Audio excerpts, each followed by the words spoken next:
These people who are just watching to leave nasty comments, what are you doing? Put on your thinking caps. We're about to have a lot of fun here for the next 15, 20 minutes. This is not the Jimmy Kimmel, Jimmy Fallon, Jimmy Ellen, Jimmy Colbert show. You're not going to get that left-wing garbage. This is the right show coming to you at the right place at the right time.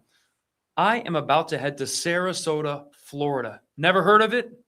Me neither. But it's so much better than Minnesota. It's Sarasota. There's no one rioting. There's nobody parking their car in front of police officers and getting out and going, why did I get shot? We are having a good time in Sarasota. I'm going to tell you the ticket counts. The theater holds about 200 people. We're almost sold out tomorrow. We're almost sold out the next night. Then Friday and Saturday, we are not even close to sold out. But here's been my experience. If you crush it on a Wednesday and a Thursday, word of mouth ripples through the town, and the Friday, Saturday will naturally sell out on their own. So if you have any friends in Sarasota, then tell them to come. If not Minnesota, I'll be in Minneapolis at the Mall of America. Very beautiful mall. If not Vegas, I'm going to be in Las Vegas, Nevada. If not Batavia, Edmonton, and Vancouver, Canada. That's all I can do for you folks. But today, we're going to make fun of some videos, some things you should have seen, some things you probably missed. You have me to be your guide. Why am I so emboldened to do this? Because I just posted a clip where I point out how Roseanne just dropped the bomb on the radical left. And get this. It's got almost 200,000 views in like 8 hours. That means when I go to bed, it's going to be click, click, click, click, click. And when I wake up tomorrow, it could be at close to 1 million. And they pay on Facebook now. They didn't pay for the longest time, or they give you like $5, $10. I just monetized it. I don't know who's watching on Facebook, but the more you watch, finally, I can pay for a new jacket. I've had this jacket, this t-shirt, 20 years old. But the thing is, it's a classic look. So I don't need anything new. Howdy K, excellent title. That Roseanne clip was the truth. See, people are seeing it. So I took a year off the podcast. I was tired. You were tired. The pandemic was over. We had work to get back to, and now the waters have settled. It's time to go in again. All right, I'm seeing too many losers getting major views online where I'm like, I'm a loser. I can get major views online. You just watch. We got the higher definition camera. We upgraded the studio. We have a better microphone. Can you hear that?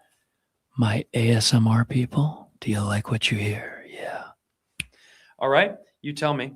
And of course, I have the ability to put your comments on the screen. Not everybody can do that. So, boom, you can be a part of the fun. This is The Right Show, episode 149. What does that mean? That means 149 times we sat down together. Now, when I moved to Florida, I did my podcast for a different group, and we did about 50, 60 episodes over there. I didn't count that. So we have sat down together over 210 times if you combine the two. But my show, my production, my dime, 149. Through that and the consistency in the viral videos, we have 149 episodes. We have 472,000 followers on Facebook. We have 242,000 on Facebook, 472,000 on YouTube. Hello. Instagram is stuck at 159. If I show my boobies and squat in front of the camera more often, that number will go up. And I want you all to subscribe on any platform you want at Kayvon Comedy. The Right Show is a support group for normal people. And we've all made mistakes in our life. We've all done something wrong, but only the Asians know how to apologize quite like this. Watch this guy's ultimate Asian, oh, sorry, when he hits the volleyball and it accidentally hits the girl out of bounds.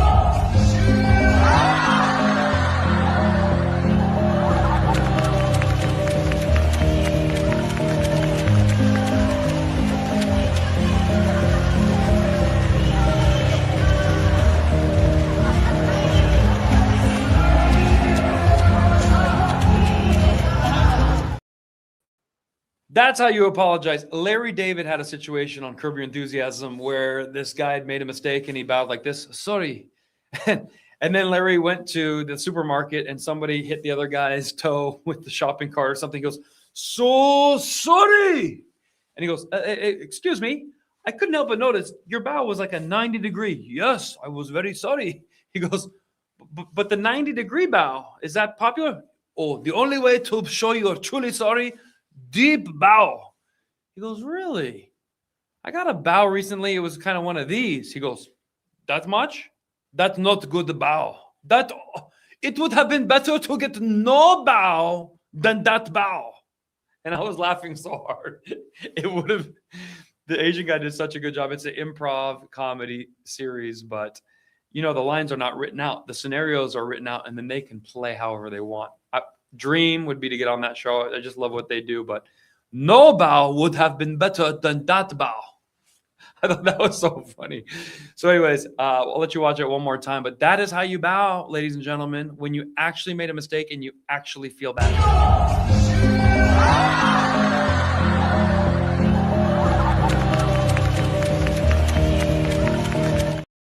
Now that's a bow. I like that. All right, we're going to catch up in the comments, see what you guys have to say. Now that is some respect. Love that, Brian. Brian says, always love the show. Cool. Found you on Dry Bar, and I'm glad your YouTube is here as well. Yes, thank you. Thank you for finding me, sticking with me, and we're going to keep it pushing. Okay, the title of today's episode you might have found to be a little saucy, a little bit inappropriate, but it's not my fault. Steve Kerr played for the Bulls, coach for the Golden State Warriors. He's a West Coast far-left liberal. He's been around black people for the last 40 years of his career. So why did he name his son Nick? That's right, Nick Kerr. He did that on purpose. His son is named Nick Kerr. Please. And if you don't believe me, you think I'm being rude, take a look right here on the screen. And it's time people talk about this, because otherwise these Nick Kerrs think they're going to be able to get away with this stuff. Okay? So there you go. Coach Steve Kerr and his son, Nick Kerr. Of course, it's Nicholas Kerr, but he goes by Nick. All right. I've had people tell me that's racist. It's not racist to say Nick Kerr. Please. You guys got to grow up a little bit. What do you want me to call him? Nicka? His name is Nick Kerr. Of course, it's a hard R. It's two of them. With that said, Steve Kerr is a raging leftist, a raging liberal, which means he always gets everything wrong. He finally admitted it. Take a look. From Outkick.com. So going back to the situation in Minneapolis and some of the comments that were made there. So I know you had mentioned that, ICE isn't rooting out violent criminals, but is instead taking 5-year-olds. Since we know that ICE has indeed arrested violent criminals, and perhaps some of those statements could be seen as misinformed or possibly divisive, what would you say to that? You're right. I definitely misspoke, and I knew that ICE was arresting some criminals, and I think I immediately regretted it because I knew that to be the case. But my point is that they're also arresting people and detaining citizens and people who should not be being detained. And the manner in which they're doing it, and as you see, is riling everybody up all over the country. And being in Minneapolis for those 4 days was incredibly emotional and powerful. And it was a very difficult time for all of us. So we, at the end of those 4 days, pretty emotional time. I misspoke, and so I apologize for the misinformation. So I hope everybody else out there who's saying stuff that's not true, please apologize too. All right, let's talk about basketball. You did highlight that. I addressed everything I wanted to address in Minneapolis, but I am glad you said that, because that was false, what I said, and so I want to correct that for the record. So thank you. Hey, I got to hand it to him. He should have slid across the floor like he was on ice and apologized to ICE. But hey, Steve Kerr and your son, Nick Kerr, you both have made mistakes, and at least you owned up to it. Now, at the Grammys, the Emmys, the ESPYs, the Academy Awards, the Oscars, the Tonys, the Blomies, the MTV Awards, you guys also owe ICE an apology. They're mainly Latino. They're going around trying to arrest child predators, who the left wants to protect, gang leaders, who the left wants to protect, drug dealers, who the left wants to protect, and otherwise dangerous criminals. And so what do? They get a bunch of raging liberal white people outside, blowing whistles, parking their car in front of ICE, and then getting attacked, arrested, put in prison, shot. And then they say, well, that's it's not racism, because they're literally just trying to arrest the illegals of all colors, Somalian, Asian, Latino, white, other. And white liberals in Minnesota and LA are parking their cars and causing the problems and then getting beat up. So it's just like fake revolutionaries is what's going on. They really think they're doing something, and all they're doing is protecting the worst among us. So we're going to catch up in the comments right here. He did own up to it. That's right. We got that one. Thanks for explaining where you've been. I was worried about you. Don't worry about me. I'm always doing just fine. Hetero, says some people. What a jackball. And what do you want me to call him? People are laughing at some of the old jokes that we said earlier. Okay, let's keep this thing moving. This video was very interesting. A lot of people say Donald Trump is a racist, sexist, bigot, homophobe. These are all titles from the left. If they call you that, just be happy about it. Wear it like a merit badge. I got my racist here. I got my bigot here. It's called the Hitler 4 times, so I'm almost ready for Eagle Scout. But here, a black church leader says, no, we love Trump. They won't let him on TV after this. President Trump wants to come to your church. I was like, yeah, right. What are you talking about? Yeah, okay, come on. So they sent over an agreement. I don't even read it. I sign it because I'm thinking it's a joke. You know, I signed a little venue agreement. On a Monday, he comes. His team comes. Wow. Half of the people look like me. I'm thinking, these kids, you're with Trump? What? We're in the hood. I mean, you got to think about it. I mean, look, you have the hood, and then you have the hood. You understand what I'm saying? In our community, like, you don't stop for gas. It's just terrible. And the Holy Ghost right in the middle of all that. Right in the middle of it, in the midst of darkness, there shines a great light. I mean, I'm in Detroit. It's a Democratic stronghold. We haven't had a Republican mayor in 60 years. I don't think a Republican has come to Detroit since President Trump. Friday, the campaign says, by the way, Pastor, we want you to be a part of a roundtable. I don't even know what they're doing. Nothing was pre-programmed. Nothing was planned. He comes in, the most authentic person.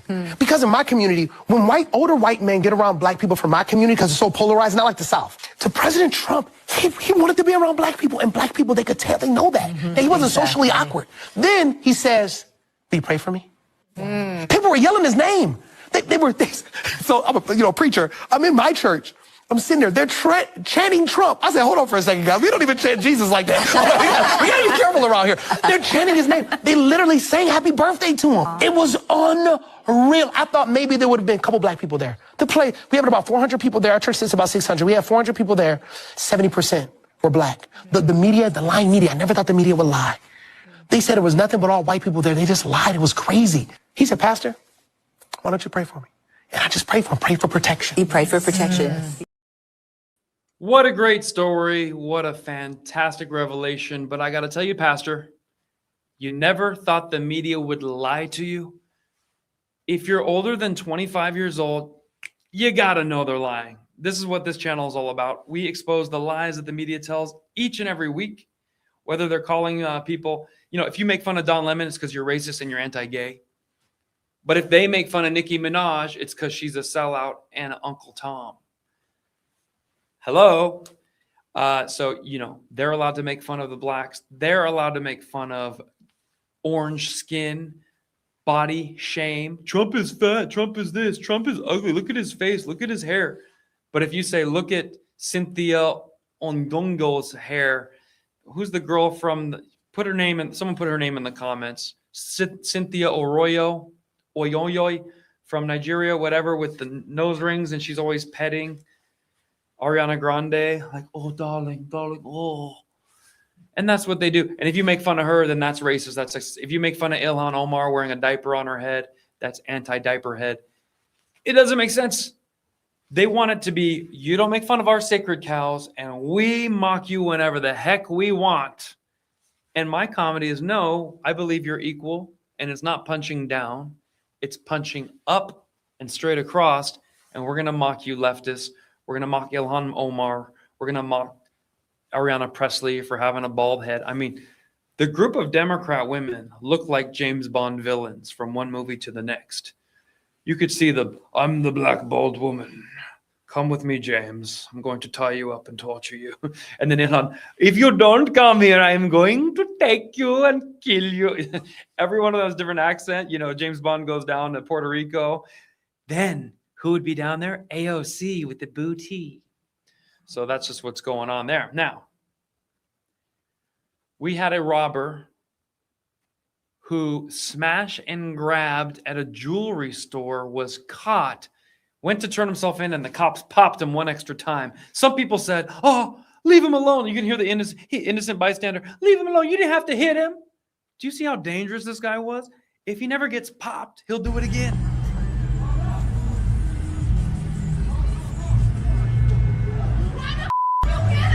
Oh.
Oh.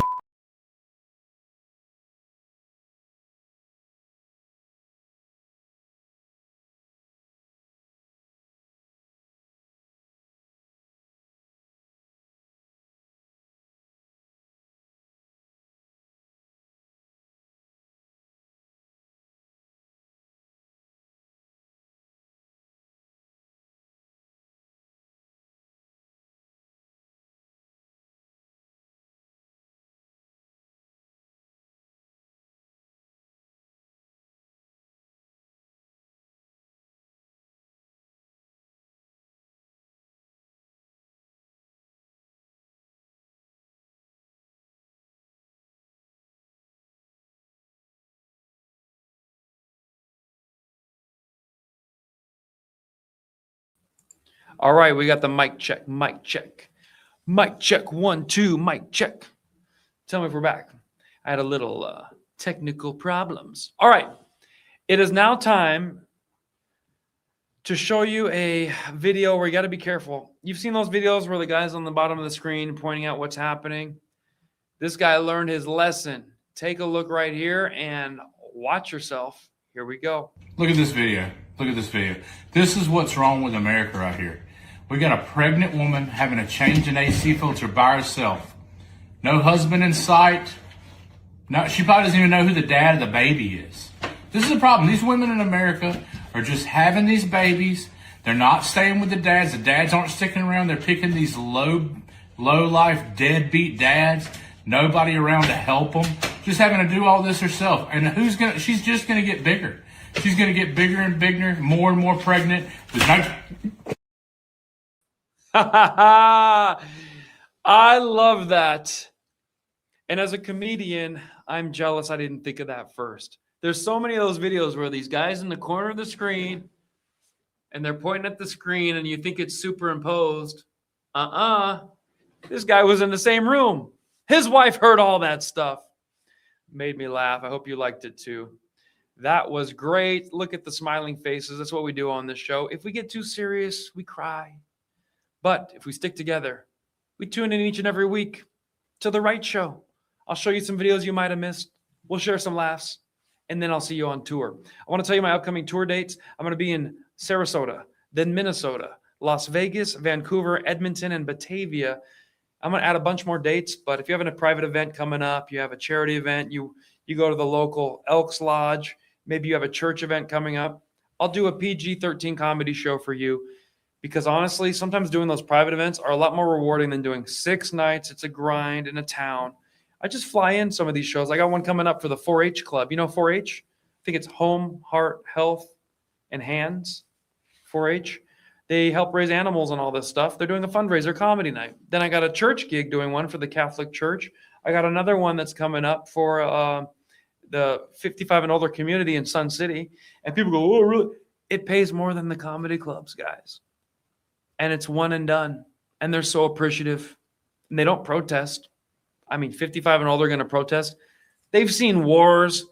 They've seen their friends come and go. They've had to move multiple. They've seen economies crash. These young people think it's the first time, and they're just, hey, everything's happening to me. 55-year-olds are just tranquilo. Ese. So I'll see you at one of my upcoming tour dates. And if you want to message me personally, inbox, DM, Instagram, kvoncomedy.com for the website and Facebook. Thanks for joining me. We're a support group for normal people. We're bringing truth through comedy. We're waking America up with laughter. Don't run off. You can still leave your comments. I'm going to put them up on the screen as I do some closing duties. I'll see you guys next week. Episode 149 out.